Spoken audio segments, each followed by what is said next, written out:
Oi, pessoal, estou de volta. Bom, como acabou a luz aqui em casa, né, interrompeu, pensando na aula síncrona, eu vou ter que repetir tudo de novo, tá, pessoal? Porque isso é um conteúdo que tem que ter todas as instruções, tanto para as mesmas instruções, né, tanto para quem vai acompanhar aqui online, quanto para quem vai acompanhar também de modo assíncrono, tá? Então, queria só relembrar aqui nosso cronograma, né? A gente finalizou aqui a obra do Morgan, né, nas últimas 4 aulas, e hoje a gente vai seguir com o conteúdo da unidade 2, que é uma unidade de análise organizacional, e hoje a gente vai pautar, né, o texto do Baum, que fala sobre abordagem ecológica. Tá?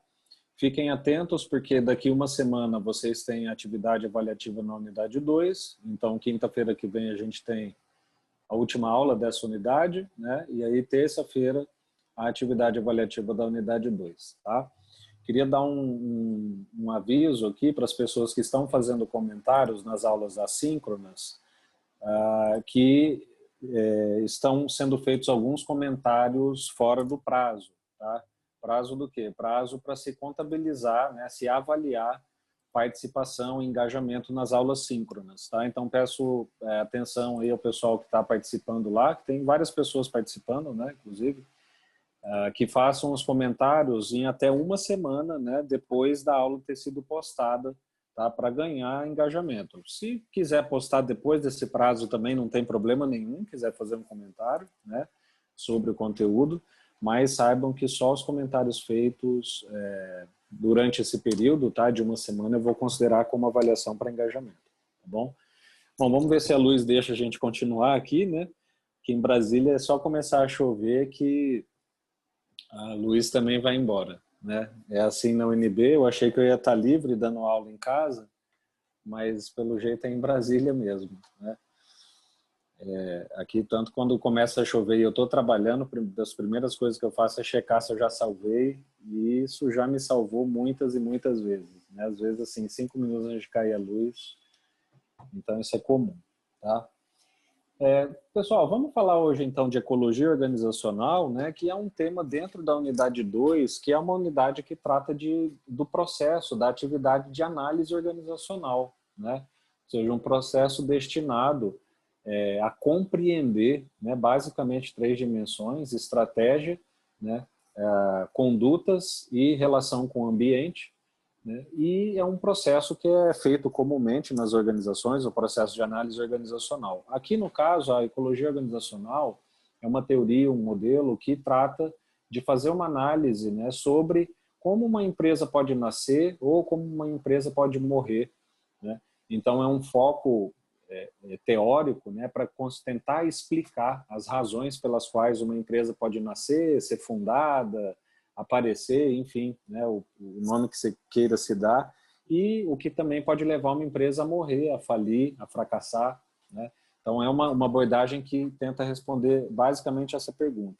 Eu estava falando antes da gente ser interrompido que eu acho que é uma teoria, né, um modelo de visão sobre o negócio muito interessante, porque é um modelo puramente administrativo, né? Quando eu digo puramente, claro que a gente que não é porque tem elementos exclusivos da administração, mas é porque é uma teoria que vem sendo desenvolvida por pesquisadores, por autores que ou são da administração ou estão em áreas correlatas à nossa, né? Economia, computação, outras áreas aí que tem um diálogo grande com a administração.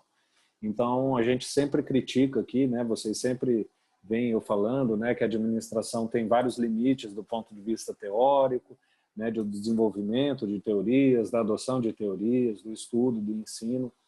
E realmente a ecologia organizacional é bem o contrário em relação a isso, né? É uma teoria, um modelo, uma visão do negócio que vem sendo desenvolvida no nosso campo, né?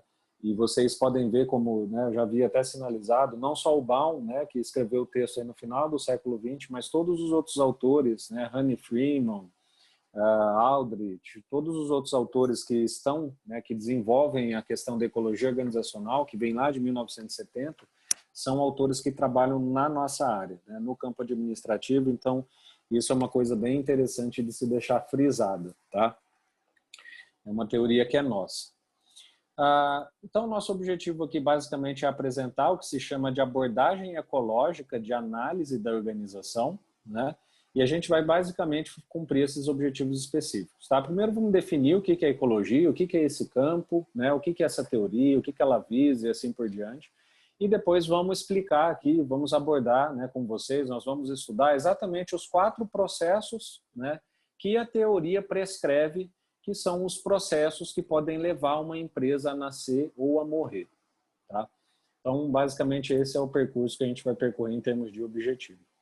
Pessoal, antes da gente entrar na teoria em si, né, é muito importante vocês primeiro entenderem o que é essa teoria, o que é essa abordagem ecológica e também o que ela não é. Né?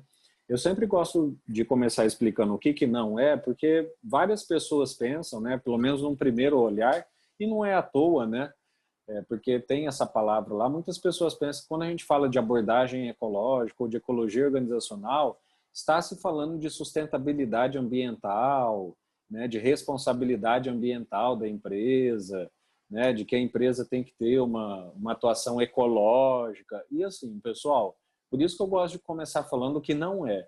Se alguém aqui pensa que é isso, tipo, simplesmente delete, tá? Porque assim, não é uma coisa nem que está relacionada. É algo que literalmente não tem a ver com abordagem ecológica. É essa abordagem ecológica que a gente está falando aqui, tá? Então, quando a gente fala em ecologia organizacional, não estamos falando de, né, responsabilidade socioambiental, preservação, não que essas coisas não sejam importantes, tá? São coisas que hoje, inclusive, são valorizadas, né, do ponto de vista dos negócios, mas não é do que se trata isso aqui. Tá? Então, literalmente, apaguem isso da mente, tá? Não relacionem nada disso com o que a gente vai ver aqui de abordagem ecológica e ecologia. Tá? A primeira coisa é o que não é ecologia. Né? Bom, o que é, então, ecologia organizacional? Pessoal, ecologia organizacional é uma coisa tão importante na nossa área da administração que ele é um ramo específico e a parte, sozinho. Ele é um ramo independente não, né? Mas ele é um ramo específico de estudo da administração. Tá? Infelizmente, como eu já falei, né, muita gente desconhece essas teorias, então vocês sempre lidam com situações, com ferramentas, com coisas que vocês veem as pessoas dizendo no mundo dos negócios que saem da abordagem ecológica, mas vocês não sabem, né? Ou do raciocínio ecológico de organização. Então, por exemplo, se você pega todas as questões que fazem análise ambiental, né? Então pega lá a matriz SWOT, né? Forças, fraquezas, oportunidades, ameaças, tal. Aquilo é uma abordagem ambiental, uma abordagem ecológica de análise do ambiente, né? Cenários, estratégias, análise de mercado, plano de negócio, todas essas são práticas e ferramentas que têm a sua origem no raciocínio ecológico de organização. Tá? Então, por isso que hoje a gente vai um pouco ir lá nas origens para entender, né, o que é isso. E basicamente o ramo que estuda ecologia organizacional, pessoal, é um ramo que faz como o que o Morgan fez, né? Só que o Morgan vem depois, isso, a abordagem ecológica é de 1970. Esse livro do Morgan que a gente viu é de 2010. Então é o que o Morgan chama de imagem das organizações como organismos. Então, é basicamente considerar que as organizações se comportam como se fosse um meio ambiente vivo mesmo. Então, por exemplo, são pessoas que estudam populações de organizações. Então, uma pergunta de pesquisa, né, dessa área é muito comum. Então, como as organizações se canibalizam, então existe um certo comportamento organizacional, né, de uma população de organização. Então, por exemplo, organizações do ramo tecnológico. Como essas organizações do ramo tecnológico podem ser comparadas a uma população de animais? Né? Então, por exemplo, elas se canibalizam, ou seja, comem umas às outras, como se fosse, consomem umas às outras? Sim. Né? Então, é o processo de concorrência. Elas podem migrar para outros ambientes, para outros biomas? Sim, eles podem atuar ou em outras áreas ou em outros países. Né? Como se dá essa dinâmica de comportamento ecológico das organizações, encarando ela como organismos vivos? Então, isso é um pouco o raciocínio ecológico, entendem? É encarar a organização e fazer o estudo dela como se ela fosse uma população de seres vivos, sejam eles quais forem, e reproduzem esses comportamentos.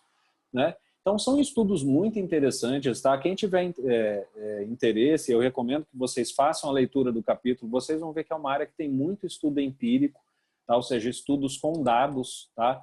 Os autores trazem dados para mostrar tudo isso aqui que eu estou falando para vocês, né? Então, como se comporta uma população de um determinado ramo de empresas, do ponto de vista ecológico. Então, existem estudos, existem experimentos nessa área. Então, deem uma olhada. Isso é o raciocínio ecológico, tá, pessoal?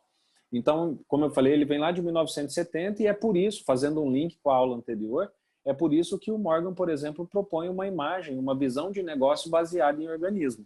É uma visão de negócio baseada no raciocínio ecológico de organização, tá? Então, é um campo bem amplo, tá, pessoal? E o que a gente tem aqui, em termos o que a gente vai ter aqui na nossa aula hoje, é um ramo já específico da ecologia que usa a ecologia para explicar por que as organizações nascem e morrem. Então, como eu falei para vocês, é um ramo amplo que você pode fazer vários estudos tendo por base o comportamento de seres vivos, como se as empresas fossem, né? E que, nesse caso aqui, o Baum, né, ele traz para a gente o ramo da ecologia que estuda, tendo esse raciocínio ecológico, por que as empresas nascem e por que elas morrem, né? Então, o que seria uma pergunta equivalente no ramo da ecologia também. Por que uma determinada população de insetos nasce e morre em uma área, né? Só que aqui o raciocínio é aplicado à empresa, tá? Então, é um ramo da ecologia, né, que vai estudar a influência da história organizacional, do ambiente, das suas escolhas sobre os seus padrões de mudança. O que é? Aqui eu estou dando a definição técnica, tá? O que é padrão de mudança? Se a empresa nasce ou se a empresa morre, né? Então, os autores se preocupam muito em saber assim, o que é um cenário ambiental que favorece que as empresas nasçam ali, né? Então, um cenário onde se tem muita concorrência, pouca concorrência, né? E assim por diante. Esse é um tipo de teoria, pessoal, que sofre uma crítica um pouco grande por ser um pouco determinista, tá? E isso é verdade. Por quê? Porque, em geral, as pessoas que estudam ecologia falam assim, né? Olha, se a empresa tiver um certo tamanho, necessariamente ela vai morrer. Então, é o que a gente chama de um pouco determinismo, sabe? O que é determinismo? Como se não tivesse jeito. E a gente sabe que, na verdade, não é muito isso, né? A gente sabe que em algumas empresas pequenas podem sobreviver, né? Então, só se atentem, porque é uma crítica que a ecologia organizacional recebe, né, de ser muito determinista, né? Ou seja, fazer prescrições teóricas sobre por que as empresas vão nascer ou morrer, que são deterministas, ou seja, não tem como ser diferente daquilo. O que a gente sabe que não é verdade, tá? Vamos olhar então aqui, né, mais especificamente, então, como que a teoria, a abordagem ecológica trabalha, o que ela pesquisa, o que ela propõe para teorizar, né, para hipotetizar quais são as razões pelas empresas, as organizações serem fundadas ou fracassarem, tá? A ecologia organizacional, pessoal, oferece basicamente 4 grupos de respostas, tá? Então, a ecologia organizacional pode dizer, olha, as organizações e as empresas podem nascer ou podem fracassar, né? Podem ser fundadas ou podem falir por processos demográficos. A gente vai ver o que é cada um deles, né? Ou as empresas podem nascer ou morrer por processos ecológicos. Ou as empresas podem nascer ou morrer, podem ser fundadas ou fracassarem por causa de processos ambientais. Ou as empresas podem nascer ou morrer em função de processos tecnológicos. Então, essas são as 4 prescrições. Então, como eu falei para vocês, isso aqui é uma teoria. Isso é uma teoria propriamente dita. O que a gente viu, né? O que é uma teoria? Uma prescrição sobre o que, como, onde, quando e por que algo ocorre. Então, essa é a proposição da abordagem ecológica sobre como, onde, quando e por que uma empresa pode nascer ou morrer, em função dessas 4 respostas, tá? Vamos dar uma olhada aqui em cada uma delas agora, né? O que são processos demográficos, pessoal? Então, vejam, não é ecológico a coisa? Então, aqui é como se a empresa estivesse reproduzindo uma população de pessoas, né? Demográficos. Então, o que é demografia? É a descrição de uma população. São as características demográficas de uma população. Então, quando vocês respondem lá um questionário, né? Sexo, idade, altura, peso, o que é isso? São dados que a gente chama de demográficos, né? O questionário pede lá, informe seus dados demográficos. Você vai informar idade, você vai informar tamanho, você vai informar peso, você vai informar estado civil. Então, por que eu estou falando isso? Porque é exatamente essa analogia que é feita para se entender o que são processos demográficos. Então, o que são os processos demográficos na abordagem ecológica? São processos que podem levar uma empresa a nascer ou morrer em função das suas características demográficas. Tá? Então, a sua característica demográfica não é a idade? Então, a gente tem uma característica demográfica que é a idade. Então, a empresa também tem. A empresa também tem idade. E aí a abordagem ecológica foi lá pesquisar, foi lá experimentar como que a idade pode influenciar uma empresa nascer ou morrer. Né? Então, o outro processo demográfico que pode acontecer é o tamanho. Né? Então, esses são os dois processos. Vejam aqui os dois processos demográficos. Vejam aqui as duas prescrições que a teoria ecológica faz para explicar o nascimento ou o fracasso de empresas em função de características demográficas. Ela diz assim, organizações que são mais jovens tendem mais ao fracasso, né? Ou seja, suscetibilidade das novatas. Ou seja, aquelas empresas que são mais jovens no mercado, né? Elas têm menos tempo de atuação, elas tendem mais a fracassar se elas forem comparadas com as mesmas empresas, só que mais velhas, empresas do mesmo ramo. Aqui, geralmente na aula, né, na sala fica bem melhor, mas aqui geralmente eu peço uma opinião dos alunos, né, para saber o que vocês acham disso, vocês concordam, é isso mesmo, vocês acham que é razoável pensar nisso? Imagine você lá um gestor, né? Aí você tem uma empresa privada e é uma empresa jovem. Será que isso seria, o fato só de ser jovem, será que isso é algo que você como gestor teria que olhar, né, teria que cuidar para eventualmente não levar o seu negócio ao fracasso? O que vocês acham, pessoal? Faz sentido? Professor, esse conteúdo se relaciona com as 5 forças de Potter? Não muito, tá, Pedro? As 5 forças de Potter é uma coisa mais de entrada de mercado, né?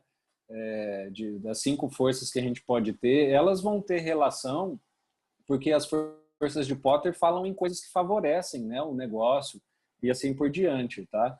Mas, assim, é difícil a gente conseguir fazer relação entre essas duas coisas, tá? Aqui está se querendo explicar exclusivamente uma coisa. Por que as empresas nascem ou morrem? Tá? Por que uma empresa pode eventualmente nascer ali em um determinado ambiente ou por que ela pode fracassar? As 5 forças de Porter, elas são relacionadas a outros esquemas, tá? de análise do negócio. Mas voltando aqui à questão da previsão da idade, vocês acham que faz sentido pensar que uma organização menor ela pode ser mais suscetível a morrer do que uma organização menor? Não, uma organização mais nova, ela pode ser mais suscetível a falir? Faz sentido, mas não acho que é o único fator, né? Exato, faz um pouco de sentido, porque pensem, não sei, o Roberto quer falar alguma coisa? Pois é, o que eu queria falar é o seguinte, professor, para mim faz algum sentido isso, né? Empresas mais jovens, que não têm muita experiência acumulada, morrerem mais facilmente. Mas, ao mesmo tempo, se a gente olhar as empresas de tecnologia como Google, a própria Microsoft, são, contudo, comparado com uma GE, por exemplo, ela é uma empresa super nova, e a Apple também, e são talvez as maiores empresas do mundo hoje. Ao mesmo tempo, a Kodak, por exemplo, que é uma empresa super antiga, foi super importante no século XX, sucumbiu às mudanças tecnológicas. Mas, para mim, isso faz sentido. A Isabelle falou aqui, com certeza, porque a empresa mais nova é mais vulnerável, precisa de impulso para aquecer, para ter visibilidade, conseguir entregar qualquer que seja o produto. Exato. Então, vejam, pessoal, o fato já de fazer um certo sentido já demonstra para a gente que isso é algo importante para quê? Para a gestão, para a atuação da gestão. Então, é claro que a gente sabe, o Roberto exemplificou isso, né? A Carol falou aqui também, né? O Fernando diz isso também, que a gente não é o único fator, não é o fato de você, senão nenhuma empresa poderia abrir. Porém, é algo muito importante de ser gerido, né? A questão da idade. Por quê? Vejam, já foram ditos aqui alguns exemplos, né? Mas veja, uma empresa que é jovem, por exemplo, ela sequer domina os próprios processos que ela vai fazer, que ela nunca fez ainda.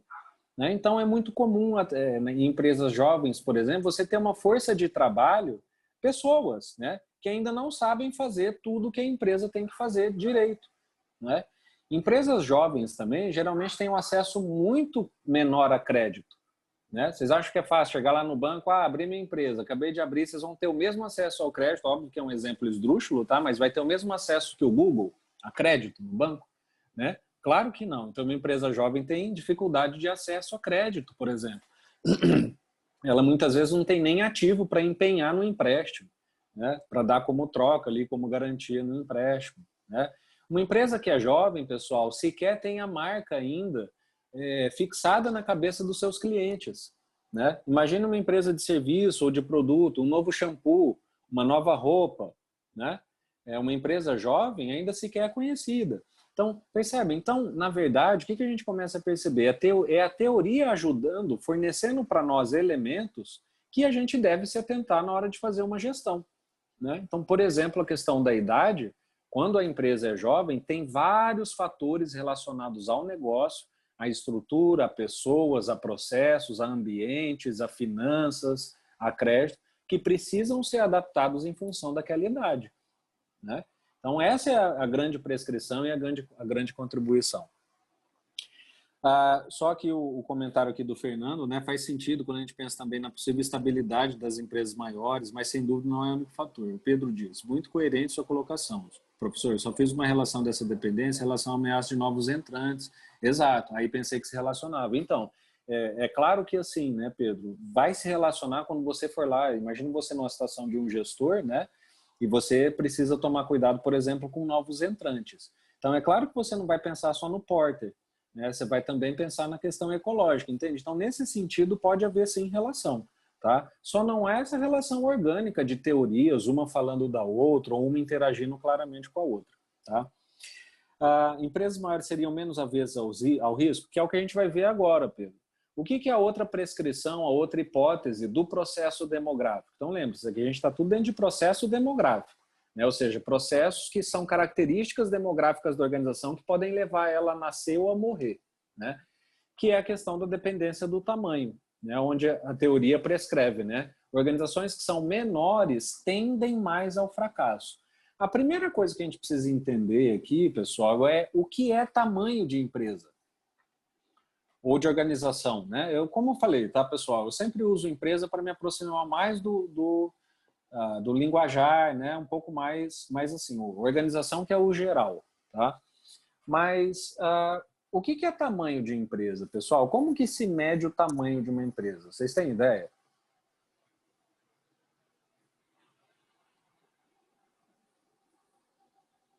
Vou esperar um tempinho, né? Talvez pelo faturamento dela ou pelo patrimônio, não sei. Número de funcionário. Exato. É porque, na verdade, a gente não tem uma única medida, pessoal. Né? A gente pode, por exemplo, ter uma empresa de uma única pessoa que fatura 10 milhões de dólares. Então, uma empresa pequena em termos de número de funcionários e gigante em termos de faturamento. Né? E o contrário também, que seria um cenário horrível. Né? Muita gente faturar pouco, seria a beira da falência, mas também é possível. Então, entende? A primeira coisa que vocês precisam entender como administrador, como gestor, é como se medir o tamanho de uma empresa. Né? Então, são vários os indicadores. Eu posso adotar o tamanho, posso adotar o faturamento, posso adotar o patrimônio líquido, ou patrimônio bruto, ou a quantidade de ativos. Né? Tanto faz, tanto faz. Né? Tanto faz entre aspas, tá? Cada um vai ser melhor para um cenário, mas tanto faz em termos. Existem medidas diferentes. No Brasil, a gente costuma dizer que tamanho de empresa se mede por número de funcionários, tá? É a medida adotada pelo governo em geral, é também a medida que a área pública, né? É também a medida oficial adotada pelo Sebrae, tá? Que representa, vamos dizer, né? Não totalmente, mas a área privada, tá? Então, no Brasil a gente entende muito tamanho como número de funcionários, tá? Então vamos adotar esse critério aqui na aula só para a gente conseguir avançar. Né? Então imaginem vocês, né? Organizações menores elas realmente tendem mais ao fracasso do que organizações maiores, pessoal? O que vocês acham dessa prescrição da teoria?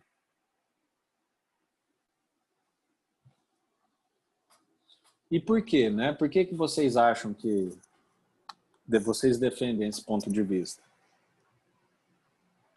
Bom, professor, isso faz sentido para mim também, porque as empresas pequenas têm, por exemplo, tem muita dificuldade de acesso a crédito. Essa crise do coronavírus aí mostrou que a maioria das pequenas empresas, a sustentabilidade delas ficou muito comprometida, porque elas não têm acesso a crédito. Então, a tendência é que muitas pequenas e médias empresas irão quebrar e as grandes empresas vão persistir, entendeu? Exato. Então, você deu um ótimo exemplo, né, Roberto, que diz respeito à questão sanitária. Vamos imaginar aqui que tamanho é número de funcionário mesmo, né? Em uma situação de emergência sanitária como a gente está vivendo, quem está mais vulnerável? Uma empresa que tem 5 funcionários ou uma empresa que tem 100? Aqui tem 5, né? Por quê? A gente está falando de uma questão de doença. Aqui. Imaginem se das 5 pessoas, não vou nem falar as 5, tá? Das 5 pessoas, 2 ficam doentes. Né? É 40% da empresa. Né? Então, percebem? Então, o tamanho, porque essa empresa tem uma disponibilidade de mão de obra muito menor. Se você tem 100 pessoas, primeiro que o impacto de 2 pessoas é muito menor, então, de 5 você tira 2 é 40%. Né? De 100 você tira 2 é 2%. Então, o impacto na estrutura total é menor e, além disso, você, em função de ter mais pessoas à disposição, você pode, eventualmente, mover uma pessoa de uma área para outra para poder cobrir a que está a posição que está livre, percebem? Então, o que a gente percebe? É exatamente isso. É, na verdade, uma questão de vulnerabilidade. As empresas menores, significa que elas vão, menores em termos de tamanho, né?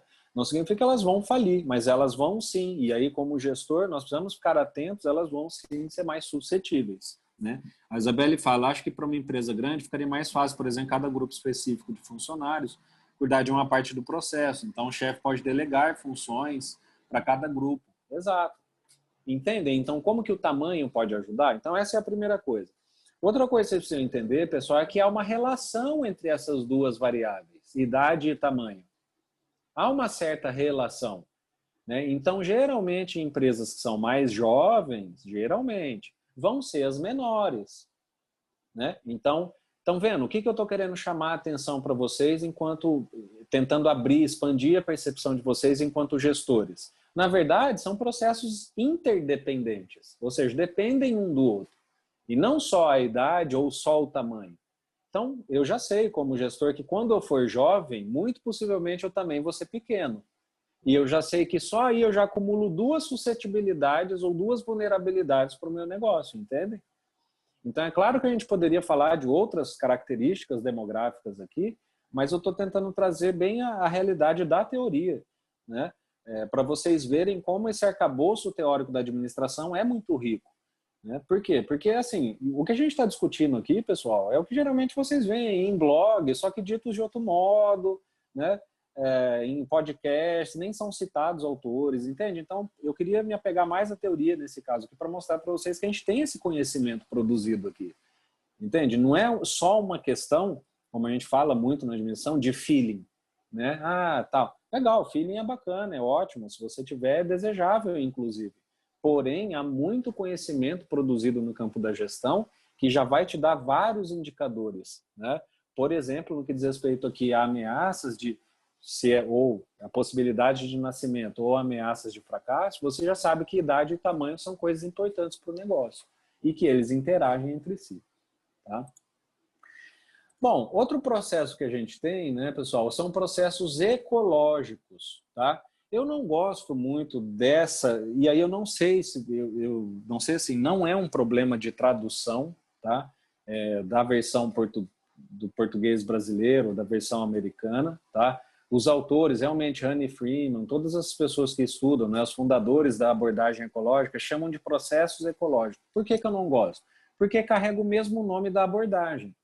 entendeu? A abordagem é ecológica, aí fica processo ecológico. Então, fica ambíguo. Aí o aluno já pensa, né? É só esse aqui que realmente é ecológico e os outros, entende? Mas tudo bem, eu só faço essa nota de rodapé para vocês ficarem atentos a isso. Então a gente viu lá processos demográficos, que são características, né, pessoais, entre aspas, das organizações que podem levá-las a falirem ou a nascerem. E o que são os processos ecológicos? São processos que vão estudar a relação entre a organização e a sua população e comunidade.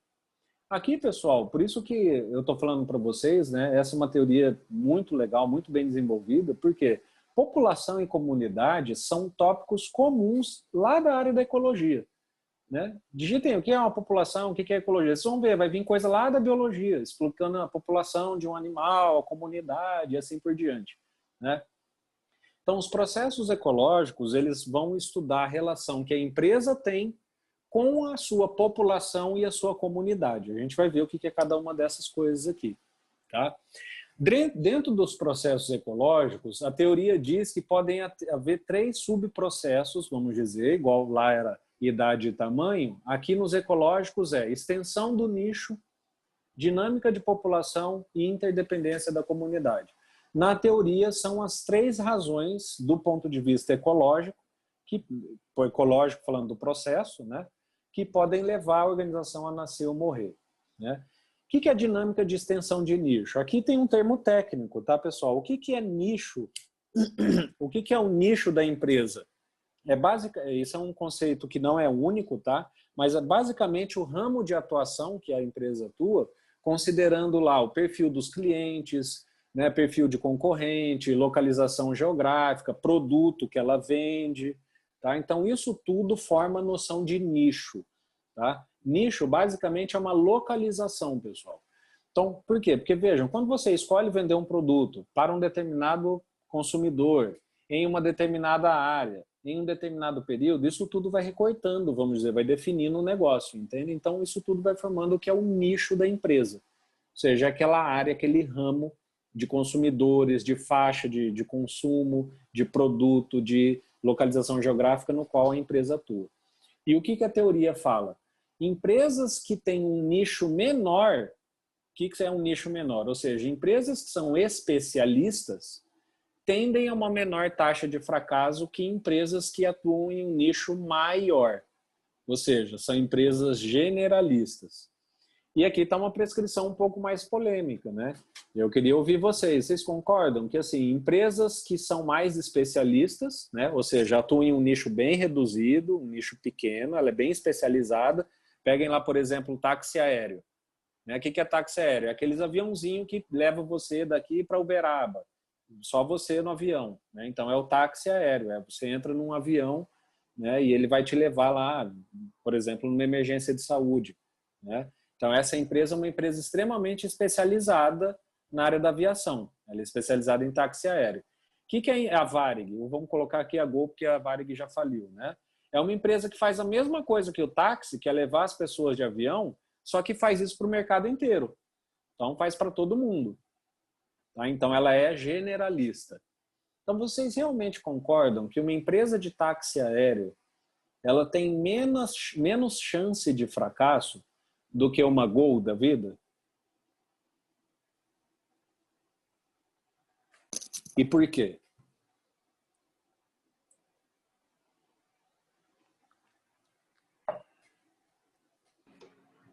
Cara, aí eu não saberia não, meu professor, porque eu não tenho muita experiência sobre isso. Mas a minha tendência é achar que a especialização é uma coisa boa. Nesse sentido aqui de nascer ou morrer, né? Isso. É porque assim, pessoal, realmente essa aqui é uma situação ambígua que depende demais. E aí, tanto as especialistas quanto as generalistas, elas vão ter prós e contras. E eles vão um pouco se equilibrando. Não é igual idade ou tamanho, a gente estava falando, idade e tamanho. Né? A idade, realmente, quanto mais velho você for, você tiver uma empresa longeva, que dura muito tempo, ela vai crescendo. Isso geralmente é um bom indicador para o negócio. Né? O crescimento de idade e de tamanho. Nicho, já nem tanto, não é tão claro. Tá? Por quê? Porque o que a gente vai ver? A empresa de táxi aéreo, o que ela tem de pró? Ela tem recursos bem delimitados, né? recursos bem reduzidos, então ela pode trabalhar com um nicho de mercado bem segmentado, bem identificado. Ela não tem uma estrutura grande, gigantesca para ser administrada, então é uma empresa geralmente bem enxuta, né?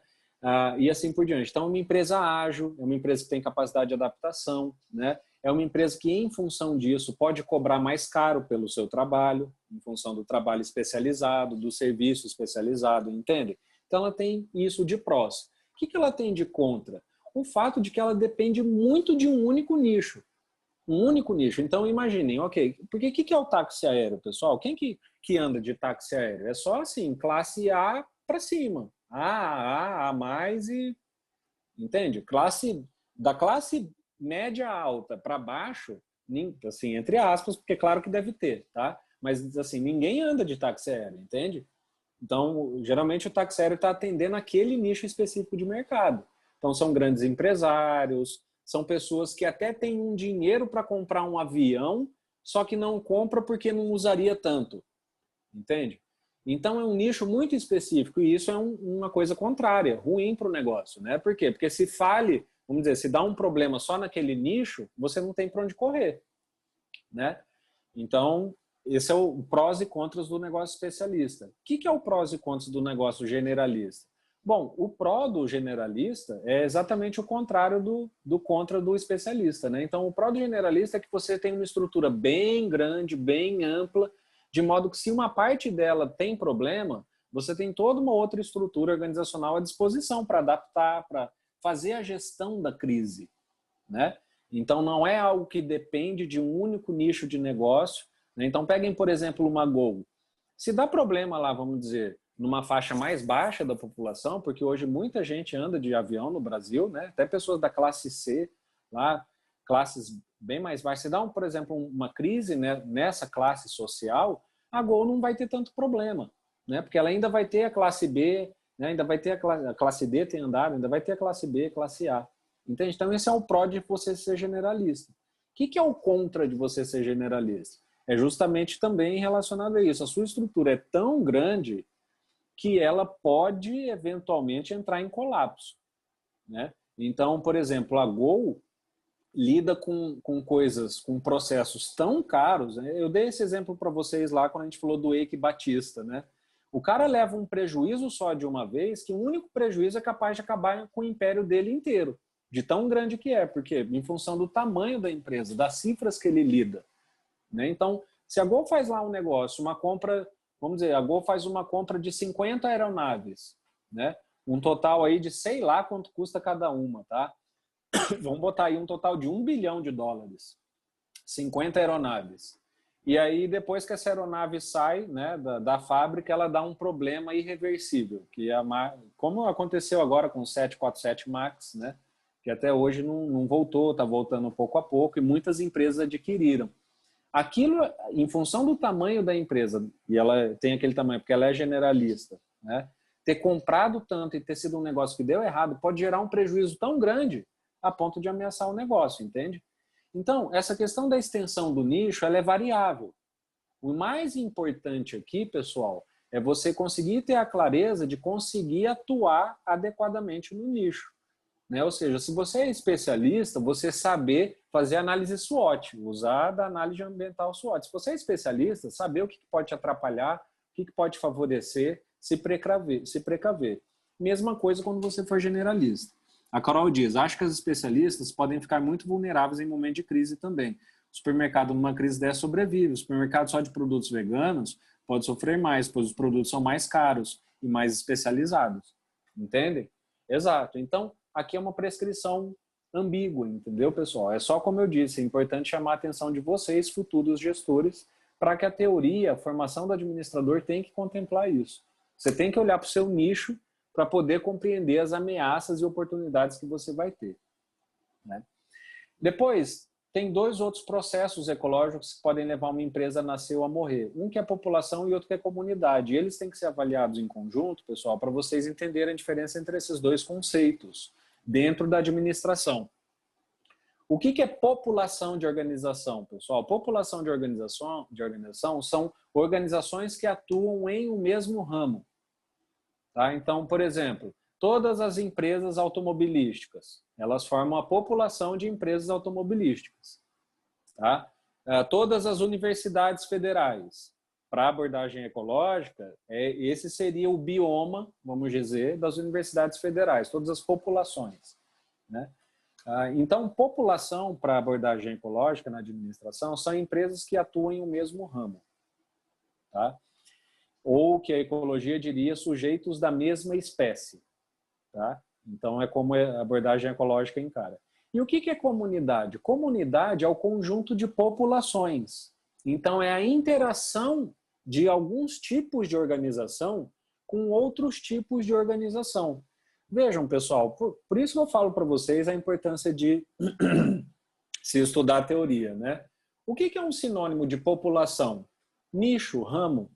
E o que é um sinônimo de comunidade? Cadeia produtiva. Então, não sei se vocês sabem, né, o que é uma cadeia produtiva de um produto. Cadeia produtiva são todas as empresas que atuam na produção daquele produto desde quando ele está lá, vamos dizer, no campo, até a hora que ele vai chegar na prateleira do supermercado. Isso é a cadeia produtiva.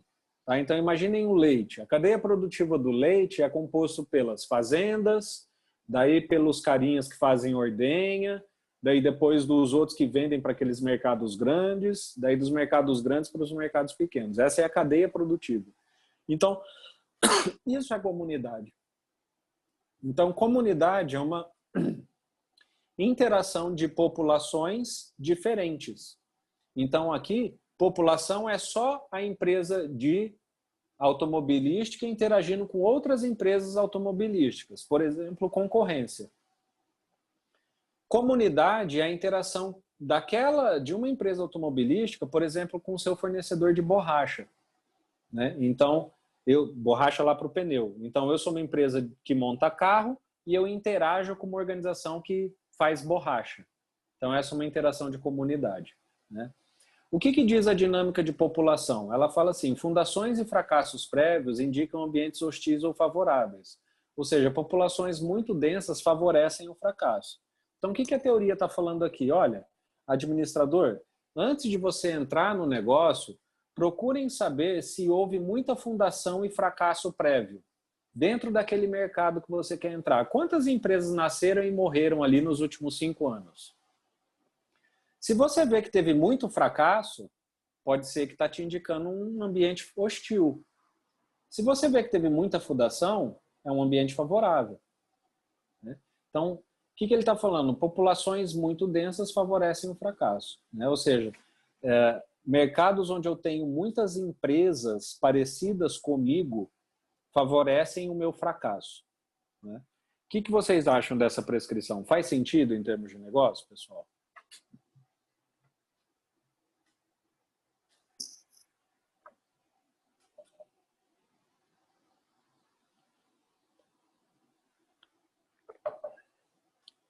Vocês não têm ideia? Então, faz sentido eu dizer assim, olha, um mercado que tem muita concorrência é um mercado que você vai tender a fracassar? Isso faz sentido? Não? Porque pode ter muita concorrência e mesmo assim né? Imaginem vocês, eu sempre cito os exemplos das lan houses, né? Muitos de vocês não são da época ainda de lan house, hoje vocês conhecem lan house como lugar de imprimir coisa, né? Mas lan house era lugar muita gente na época que começou as lan houses não tinha internet de alta velocidade em casa. Né? Então foi uma população de empresa que cresceu muito rapidamente. Apareceu lan house para tudo que é lado no Brasil inteiro. Né? Logo ali na frente começaram as falências. Né? Porque o mercado começou a ficar um pouco saturado, entendeu?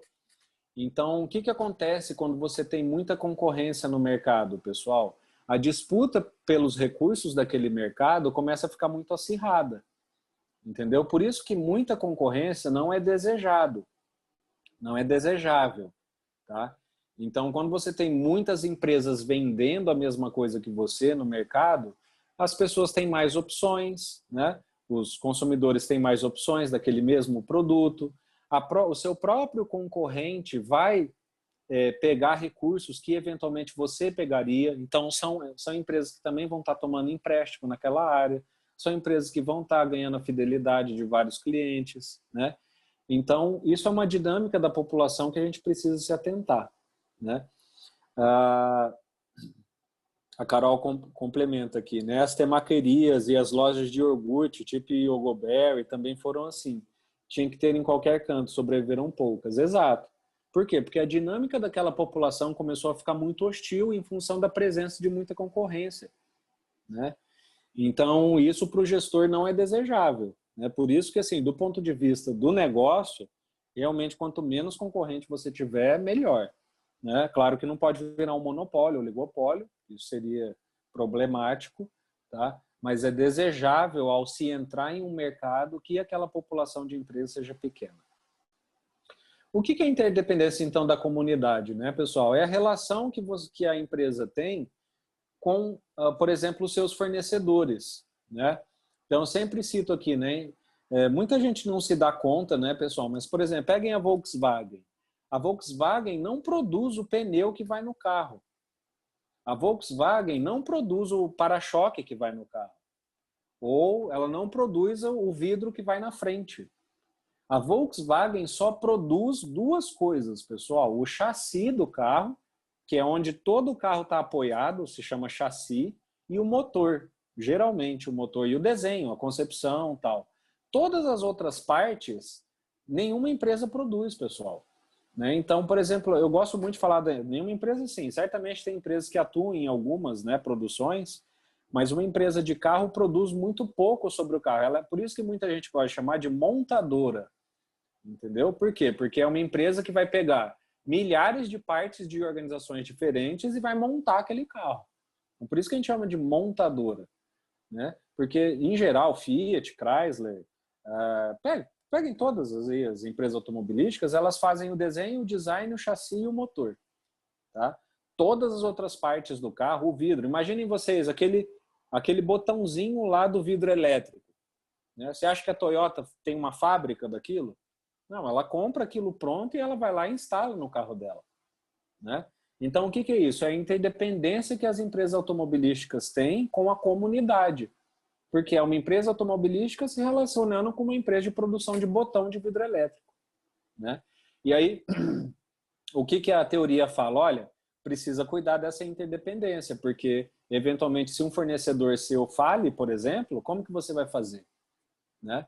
Se você só tem um único fornecedor. Então, por exemplo, o gestor tem que ser atento a relações da empresa com a comunidade para se precaver a problemas desse tipo.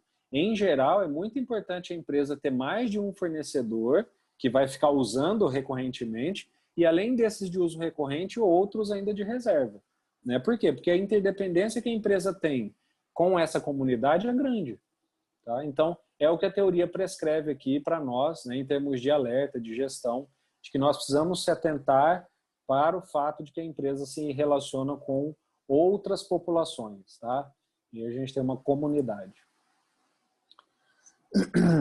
O Roberto pergunta, isso tem relação com o conceito de cadeia de suprimentos? Totalmente. O que é a cadeia de suprimentos? É uma cadeia de várias empresas que vão estar atuando naquele suprimento. Se um elo rompe, acaba o suprimento, não é isso? Então, o que é uma cadeia de suprimento? É uma relação de populações. Uma empresa lá do pneu, a empresa que transporta o pneu, a empresa que aloca o pneu, a empresa que vende o pneu. Né? Então, uma relação de empresas que não estão no mesmo ramo, mas elas ainda assim interagem. Então, exato, é cadeia de suprimentos, cadeia produtiva. Né?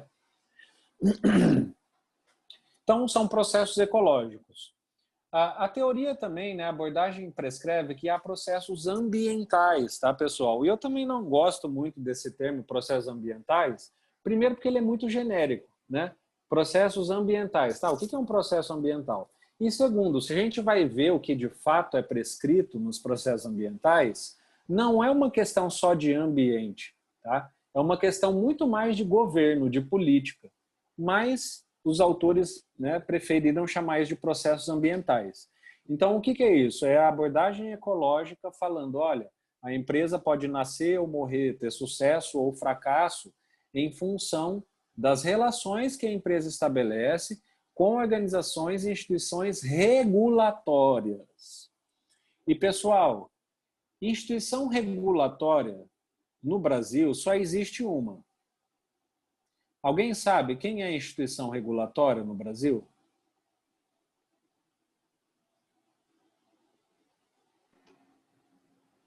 Não sei, as agências reguladoras, não?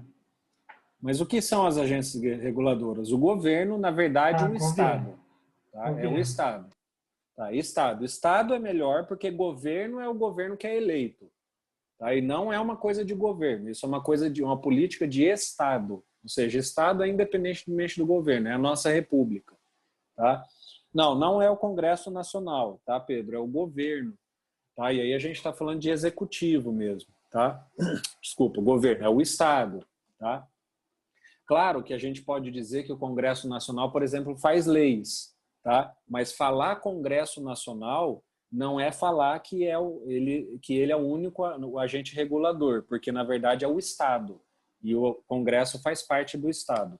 Tá? Então, sim, o Congresso, mas na verdade a única instituição regulatória é o Estado. É muito importante isso, pessoal, não só para vocês saberem, tá, que é o Estado, ou seja, os três poderes constituintes do Estado, tá? O judiciário, o legislativo e o executivo, tá? Que regula. Porque muita gente confunde instituição regulatória com, por exemplo, instituições tipo ISO. Sabe? Ah, o que é instituição regulatória? Ah, ISO 9000. Não é regulatório? Não. Ele é certificatório, pessoal. Tá? Então, ele certifica que aquela empresa tem um nível de qualidade ISO 9000. Ele não está falando que aquela atividade pode ou não acontecer, entende? Regulação é isso. Regular é falar isso pode acontecer, isso não pode. Certificar é falar você é bom nisso ou você não é bom nisso. Não significa que nenhum dos dois não possa fazer. Então, por isso que eu falei que processos ambientais são os processos focados na relação que a empresa tem com o Estado. E aí é a teoria falando, olha, essas relações, se não forem bem cuidadas, podem levar à falência ao fracasso, ou ao sucesso ou ao fracasso. Né? E aí são três subprocessos. Primeiro ele fala, olha, podem acontecer turbulências políticas, né? Então qual que é a prescrição da teoria? Conflitos políticos aumentam a chance de fracasso. Então, nem preciso perguntar para vocês, né? Não só porque é uma coisa óbvia, né? Mas basta pegar o que nós estamos vivendo no Brasil nesse segundo, nesse exato momento, né? Quantas empresas já faliram no Brasil em função de turbulência política, né? Impeachment, eleição, investigação, prisão, corrupção. E nós, infelizmente, somos, né, um exemplo muito negativo em relação a isso, né? Então a gente vê, né, pessoal, conflitos políticos, por exemplo, podem levar ao aumento do dólar. O aumento do dólar pode levar à elevação do preço. A elevação do preço pode levar à falta de consumo daquele produto. E a falta de consumo daquele produto pode levar uma empresa a falir. Não é isso? Então, vejam só uma cadeia de eventos que eu dei só para exemplificar, né, o que uma turbulência política pode causar para um negócio. Tá? Então, é como eu disse, estão vendo como a teoria é muito potente, ela é muito poderosa. A gente já conhece isso há muito tempo, pessoal. Já tem gente estudando, fazendo teoria e experimento na área da administração para descobrir por quê, como, onde, quando essas coisas acontecem. Tá? Então, esse é um fator importante, turbulência política. Né? Outra coisa, que, do ponto de vista da relação da empresa com o Estado, que pode levar ou à falência, né, ou ao surgimento de empresas, é a regulamentação governamental. Né? Ou seja, aqui já aparece um pouco assim que foi de Porter, né? Barreiras para entrada, disponibilidade de recursos, fiscalização do funcionamento, né? Influência na competitividade. Né? Então, o que é a regulação governamental, né, pessoal? É o governo, por exemplo, autorizar ou proibir a venda de um determinado produto no Brasil. Né? Então vejam vocês, por exemplo, né, até certo tempo não era permitido o cultivo de transgênicos no Brasil. Né? O que aquilo fazia com o mercado do agronegócio?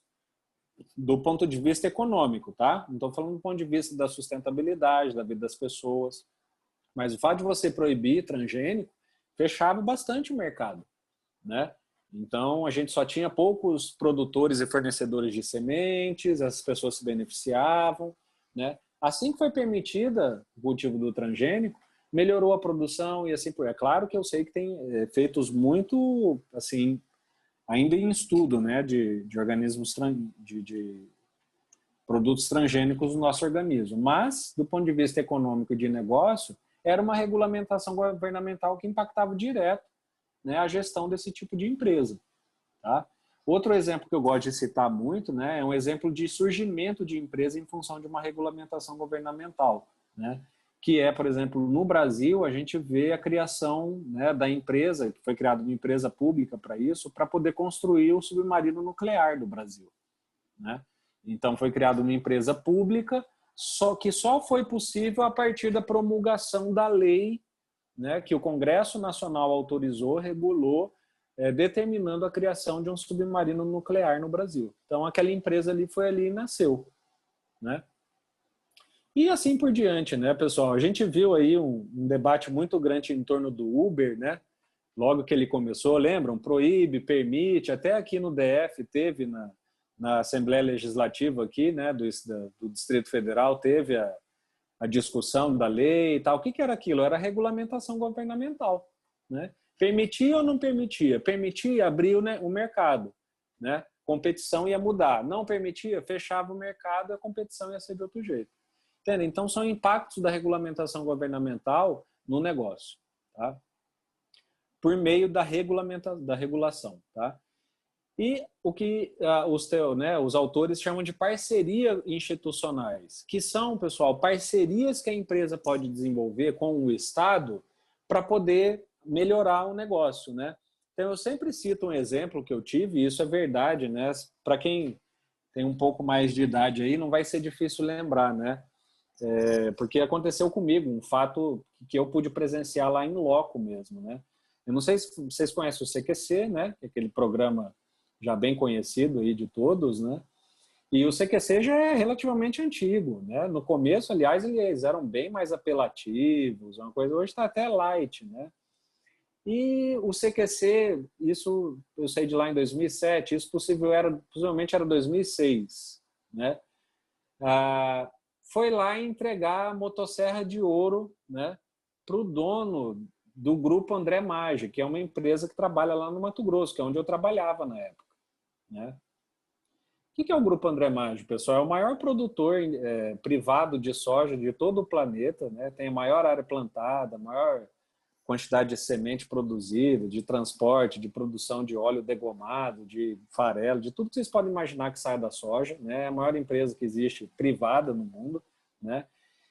E o Blairo, que é filho do André, o André, o fundador, era governador do estado na época, né? E o que aconteceu, pessoal? Vocês sabem, né? Lavoura, desmatamento, uma coisa vai puxando a outra. A empresa naquela época estava sendo acusada, para vocês verem, né? Uma coisa bem atual, de queimar a Amazônia, né? E aí o que aconteceu? Chegou lá o CQC, foi lá em Cuiabá, né? Entregar a motosserra de ouro para o Blairo, que na época era governador, mas é a empresa da família. Ele nem estava na empresa, porque ele não podia assumir cargo público sendo acionista de empresa. Ele teve que sair da empresa, mas era governador. Mas como sabia que uma coisa estava ligada à outra, foi lá entregar para o Blairo a motosserra de ouro. Beleza, foi aquele escândalo, vocês imaginam, né? Lá no Mato Grosso, a gente, puxa vida, nunca o Brasil, a gente mal aparece lá em previsão do tempo, não fala nem a temperatura de Cuiabá ou de Campo Grande, né? Imagina o que era o CQC tá indo lá, né, em cadeia nacional, aquele foi um bafafá, né? Pegou muito mal para a imagem da empresa. Pessoal, o que aconteceu um mês depois? A empresa recebeu um certificado de ambiental da Assembleia Legislativa do Estado. Né? Então, o que a empresa fez? Foi lá e estabeleceu uma parceria com o Estado para falar, olha, recebemos a motosserra de ouro, então está aqui um certificado ambiental do Estado, falando que a empresa não desmata, que não é bem assim, assim por diante. Né? Então, claro que isso é um exemplo, vamos dizer, de lobby, né? Que a empresa fez um lobby para poder receber esse certificado do Estado, mas não deixa de ser um exemplo de parceria institucional. Né? Ou seja, oportunidades que a empresa pode ter de desenvolver parcerias com o Estado, né? De modo a fazer a gestão do negócio. Então, isso a teoria chama de parcerias institucionais. Tá? Ou seja, são faz parte dos processos ambientais de falência ou sucesso das organizações. E, pessoal, o último processo é o tecnológico, que é o mais fácil de se compreender, né? É o mais autoexplicativo, que é a teoria dizendo que, olha, a sua empresa, a sua organização pode nascer ou pode morrer em função da adoção ou não de novas tecnologias, né? E aí, assim, isso aqui praticamente a gente não precisa explicar, não só porque vocês já são de uma geração muito tecnológica, né? Então já é uma geração que já vem com isso no chip, né? Literalmente. Então, vocês já avaliam isso como uma questão importante, praticam isso na vida pessoal e profissional de vocês, que é o uso de tecnologias, né? É só realmente um reforço da teoria, né? Porque lembre-se, isso aqui foi proposto em 1970, tá, pessoal? Uma época que nem tinha internet, que tecnologia era você ter, eventualmente, talvez uma linha de telefone para ligar duas empresas, tá? Então, isso foi proposto lá nos antigamente. Hoje isso fica cada vez mais claro, né?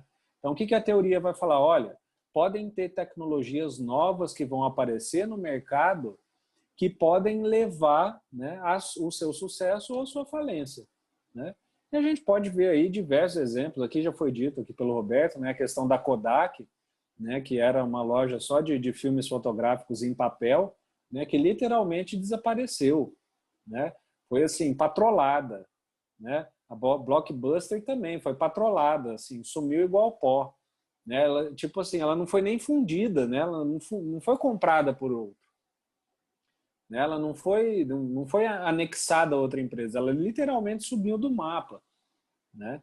Porque em função de processos relacionados, nesse caso, à não adoção de tecnologias, né? Então foram tecnologias que apareceram, né, no mercado, que as empresas, por terem uma visão, vamos dizer, mais conservadora, mais fechada sobre a adoção, né, dessas tecnologias, descartaram a importância e acabou redundando, né, em processos de fracasso.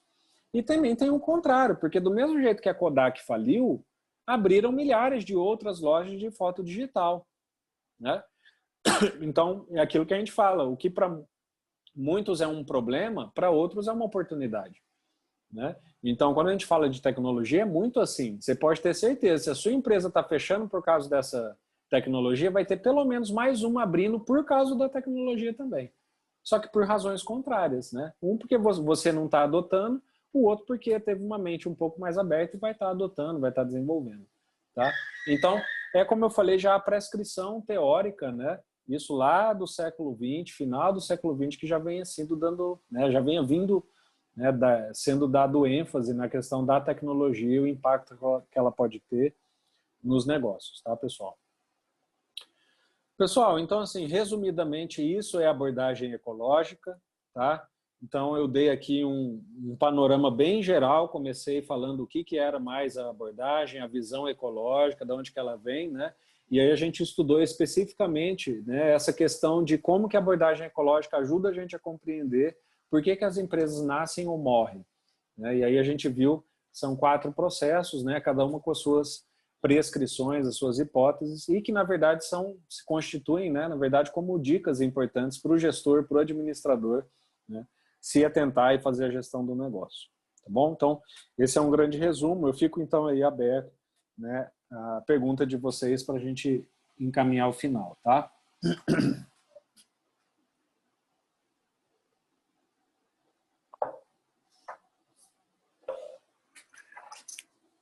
Alguém tem alguma consideração, pessoal?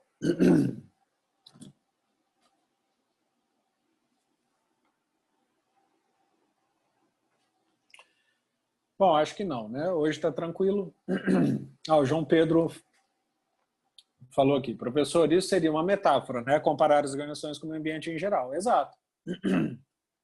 Só que aqui, veja, João Pedro, é uma metáfora, só que aqui ele não faz a metáfora em si, entende? O que o Morgan faz é fazer a metáfora, né? Máquina, organismos, e aí trabalhar em cima disso. Aqui, sem fazer a metáfora, é partir do princípio, é encarar, né, as organizações mesmo como organismos, né? Mas sim, é uma visão metafórica, né? Uma visão imaginativa, comparativa da organização como um sistema vivo. E assim, só para vocês terem uma ideia cronológica, tá? A abordagem ecológica vem primeiro e depois vem o texto do Morgan, tá? Então, a abordagem ecológica é de 1970, são pessoas estudiosos vamos dizer, nos antigamente falaram, olha, isso aqui é uma linha de pensamento ecológico que a gente tem que desenvolver sobre os negócios, sobre a gestão. E aí, lá nos anos 2000, vem o Morgan, né? E com base nesse raciocínio, propõe, por exemplo, a imagem dos organismos, tá? A Carol fala, a aula foi ótima, o texto é confuso, ajudou muito essa aula, né? Então, legal, é isso mesmo, essa é a ideia, né? Que bom que pelo menos você foi lá e leu, porque é assim que né? E como eu falei, os conhecimentos se complementam. Aqui na aula eu trago um resumo analítico, tá? Ou seja, da minha opinião, da minha leitura sobre o que eu li no texto.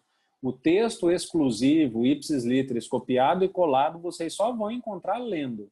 Eu não dou aula copiando e colando parte de texto, citando o autor, né? Não me apego muito na aula, né? Porque são coisas importantes, tá? Isso são coisas importantes, mas na aula eu não me apego muito às características, tá? Mais alguma coisa, pessoal?